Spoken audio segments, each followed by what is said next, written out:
ગુજરાતી પંચાંગ અનુસાર તારીખ 29 મે ને ગુરુવારના રોજ વિક્રમ સંવંત 2081ના જેઠ માસના સુદ પક્ષની ત્રીજ તિથિ ને ચંદ્ર રાશિ મિથુન છે। ત્યારે રાશિફળ અનુસાર તમારો ગુરુવારનો દિવસ કેવો રહેશે તે જાણીએ।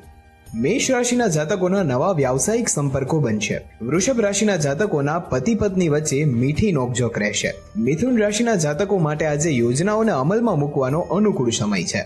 કર્ક રાશિના જાતકોના ઘર પરિવારમાં સુખ અને શાંતિપૂર્ણ માહોલ રહેશે।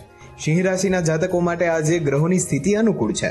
કન્યા રાશિના જાતકો માટે આજે સમય શાંતિદાયક અને ધનદાયક છે। તુલા રાશિના જાતકો માટે આજે ગ્રહોની સ્થિતિ અનુકૂળ રહેશે। વૃશ્ચિક રાશિના જાતકોના પરિવારમાં સુખ શાંતિનું વાતાવરણ રહેશે।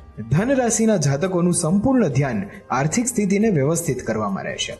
મકર રાશિના જાતકોએ ખાનપાન પ્રત્યે બિલકુલ બેદરકારી ન રાખવી। કુંભ રાશિના જાતકોના પારિવારિક સંબંધોમાં મનમોટાવ થઈ શકે અને મીન રાશિના જાતકોના વ્યાવસાયિક કાર્યો મનોનુકૂળ રીતે પૂર્ણ થતા જશે।